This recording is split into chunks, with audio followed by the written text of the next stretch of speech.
make a stock. Now, stock is a really important part of cooking. It's pretty much in everything. So any recipes that you ever see where they're not adding some sort of stock, unless it's a steak that they're searing, you should question it. Or even if the recipe looks really, really good, add a stock and it will be even better. So stock's really important. Now, I'm not an expert in the history of stocks, but I know that it came from using the bones left over from meals or whatever to get something out of them, to get flavor out of them. But we've moved ahead since those times. And I'm going to show you how to make a universal stock that you can use in all your food that's absolutely delicious, more so than just a bone one would be. Because bone ones are a little bit weak. Now, there's different types of stock, white stocks and clear stocks and brown stocks or what have you. This is for us at home. It's going to be universal, it's going to be rich and really savory, and it's just going to bring everything that you cook up another level, and that's what it's about. And also there's been a lot of research, if you will, or a lot of people who've been working on how to get and how to make the very best stock. And unfortunately, the very best stock is going to include us sacrificing a little bit of meat, because the bone will definitely give us flavors and it will definitely give us the gelatin that we really need in a stock. But the meat adds something too. And there's a whole series on this online where you can read up on this, where they've made stocks out of just bones, out of different cuts of meats, putting different meats together and what have you, and seeing what actually produced the richest, deepest flavored stock. And because stock is so important, it's really important in my cooking as far as I'm concerned, I want my stock to be incredible. So that's what this recipe is going to be about today. And it's going to be great for you guys too. You just keep it in the freezer and use it as and when, and it will just bring your food up to another level. So here's the ingredients that we're going to be needing to make a stock. Stock's a really easy thing to do. It just takes a long time, but for the most of that time you're doing nothing. So it's one of these great recipes that you could just put on and leave it pretty much. So what you're going to need is chicken carcasses. What we do is, whenever we cook a roast, or if I make anything with chicken, whatever's left over, and I don't mean like leftovers that you'll then make a sandwich with, that's it, you're done. Ordinarily it would go in the bin. Don't put it in a bin, put it in a bag, wrap it up, put it in the freezer. So you take your chicken carcasses in the freezer, leave them for when you want to make a stock. Once you're ready to make a stock, just take them out of the freezer, frozen, and tip them into the biggest bowl that you, the biggest pan I should say, that you have. So let's do that now. There's one. So I've got 2 bags here of chicken leftovers. Straight in. You want at least 2, maybe 3, as many as you can do and as many as your pot can fit. But leftovers is usually just a lot of bone. There's not a lot of meat. So what we need to do is enhance our stock. This is why I go out and buy a small box of chicken wings. Now this is really cheap. I think this whole box of 10, 12 wings in here was about £1.50, I think. It's not a lot of money, but it's got a lot of collagen in here. Plus there's meat and on the bones. Not a lot of meat, but that meat will also add a flavour into our stock. So what we want to do now is get that into the pot, but we don't just throw it straight into the pot. Now remember, we're going to be handling raw chicken now, so we're going to have to be washing our hands as and when we want to handle something else. You want to get something that's heavy. I use one of these, a cleaver, but you want something something that's got some heft to it. Not because we want to cut through these, but we want to break the bone, because we want to expose the insides of those bones into our stock. So all I do is I take a piece like this, and with the cleaver, or you can use a rolling pin, that'll break a bone as well. I just come straight down, because it's got 2 bits. As you can see, I haven't cut it all the way through, but the bone inside is broken. All right, and that's going to add that collagen that we want. And then just put it straight into the pot. So just break the bones, feel that the bone is broken, and throw it into the pot.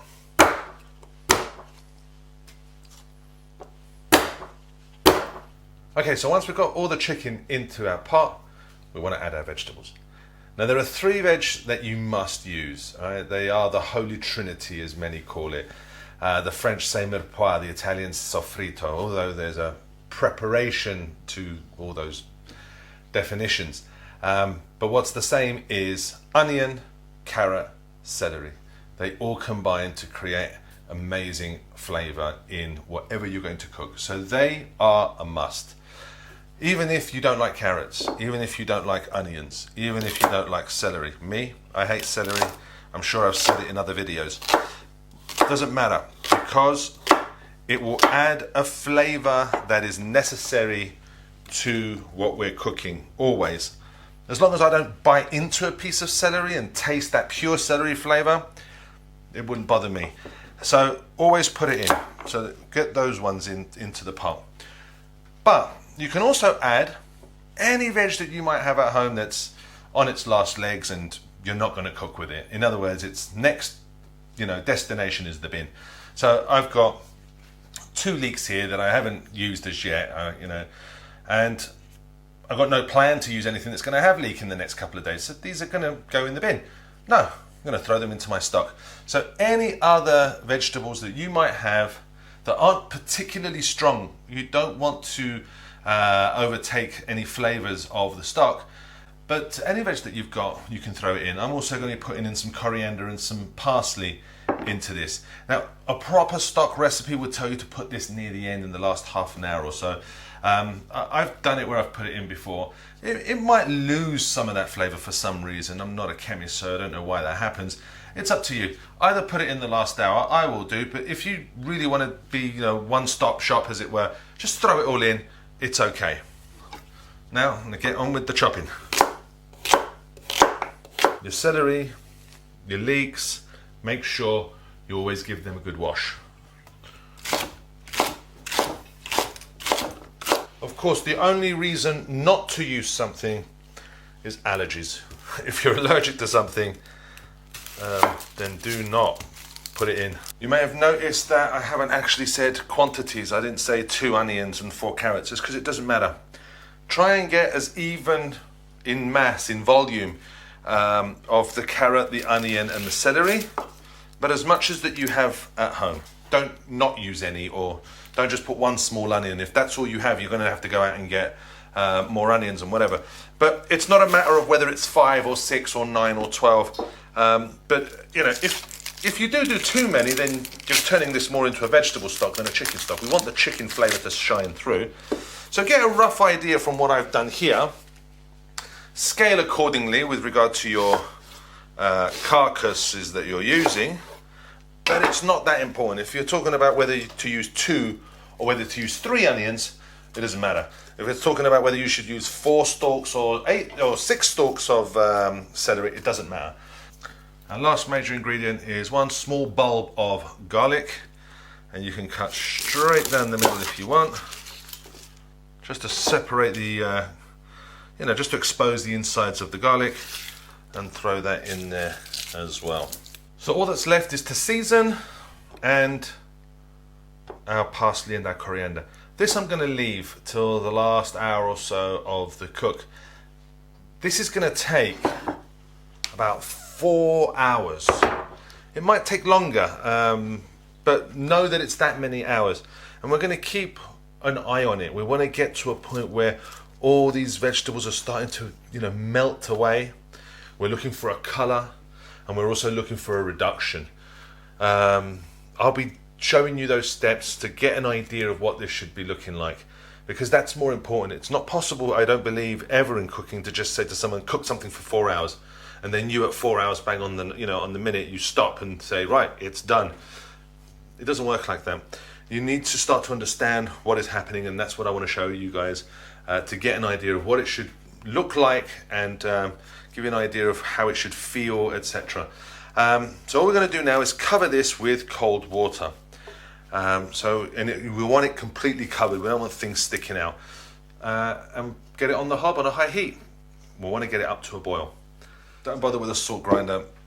I can show you now. We're going to be looking at least 5 or 6 hefty pinchfuls of salt in here. This is not a lot of salt. This is barely seasoning it, and you'll get to taste it later and see. And that's the beauty of making your own stock. You can salt it as much as you like. Those commercial ones are so salty. This one we can do it as we like, and therefore when we're cooking, we can then adjust our seasoning exactly where we want it.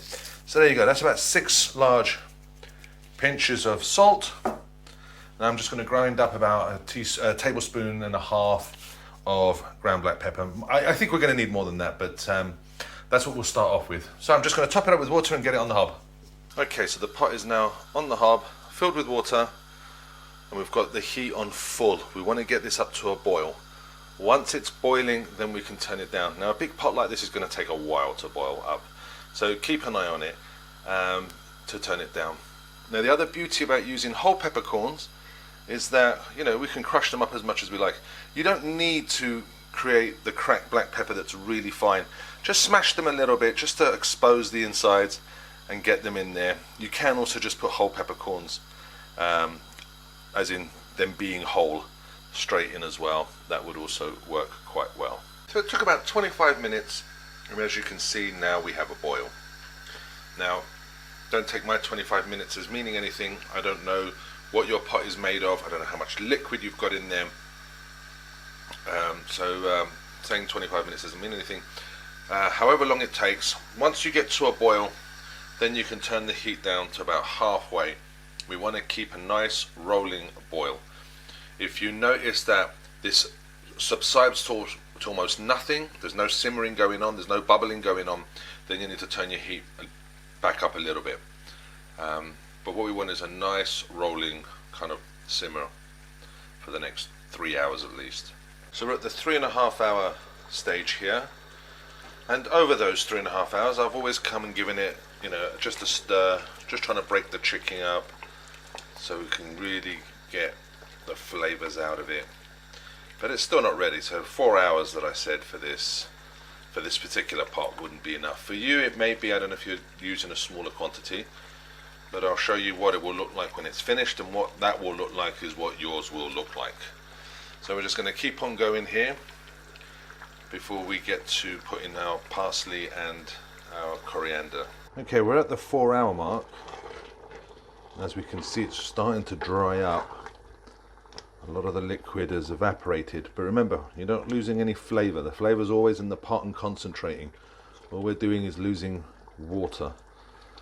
We can now add our parsley and coriander. Chuck those straight in and work those in.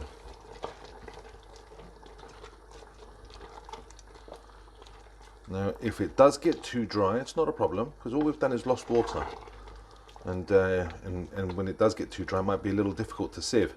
We can just boil up a kettle of hot water and just add more water. It's not a problem, just to make it wetter for us. The most important thing is the extraction of flavor, and we're about there with regard to that. Let's just work that in, and we'll give it a little longer. Right, so we're at 4.5 hours, and as you can see, it's got quite dry now, which means we're also getting some browning at the bottom of this, which is like, you know, those brown bits when you sear something. So that's all flavor, and we want that.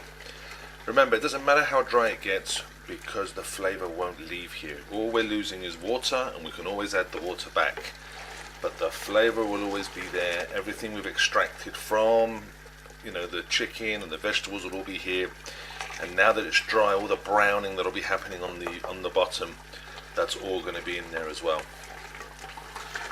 So all we're going to do now is just let it brown a bit more, another 5-10 minutes. Then I'm going to add water so it's easier for us to sieve. Okay, before we add water and sieve, this is about as concentrated as we're ever going to get with this. So now is a perfect opportunity to taste it for salt and pepper. Wow, that is super strong in flavour. That is real chicken concentration, but it definitely needs some salt. Let's add a little bit of salt into that.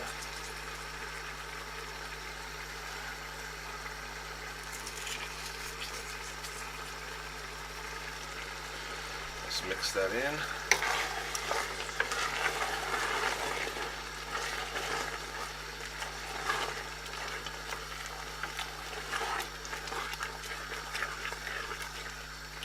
And even if it gets a little too salty now, it's fine, because like I said, this is as concentrated as it's ever going to be. So when we add a bit of water back in, we'll balance the salt back. Just give it a little taste. Far better. Okay, now I'm going to add some hot water to the pot so that we can sieve it easier.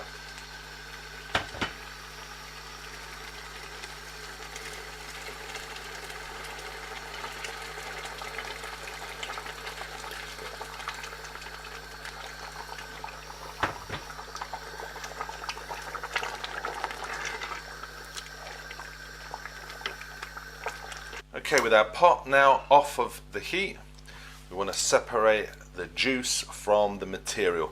So I've got another pot here, a fine mesh sieve, and an empty bowl for the waste. First thing we're going to do is use a ladle, because it's quite a heavy pot to be trying to free pour. Just take a ladle's worth, put straight into the fine mesh sieve. Now a lot of this material has a lot of the juice in here, so I'm going to be using a rubber spatula, or a silicone one as it were, and I'm just going to be moving it around. You don't have to be particularly aggressive with it or anything like that, just move it around. As you can see, just by moving it around, all the liquid's starting to come through. Now this, unfortunately, is a little time consuming, but well worth it. So just keep moving it around until it gets quite dry, or that you can't really hear any more sounds. What I start to do is once I see that it's starting to dry, is I actually start to press. See, by pressing we get more juice, because these things are like sponges. They just keep, you know, everything inside. They've absorbed all the juices, so it just helps to give it a little squeeze. Now if we wanted to, we could be doing this forever. With every squeeze you'll always get a little something, a little something. So you've got to consider the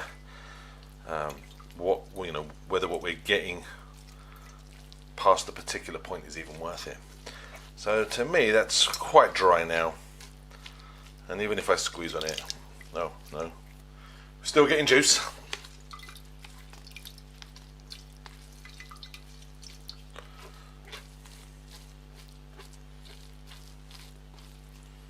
Yeah, I think we're there now.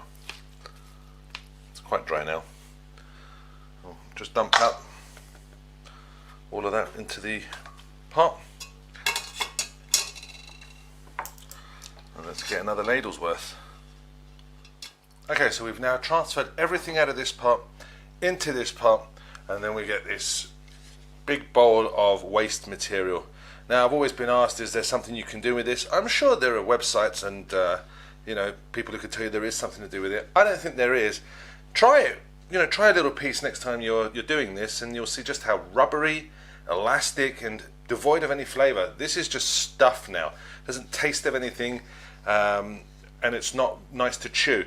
But if it can be used for something, I'd compost it, and if you don't have that, throw it away. What you should be left with now is this. As you can see, we have this golden colored top, and if I skim down a little bit just by moving this around, you see there's a brown liquid underneath. That is our stock. This top layer is actually fat.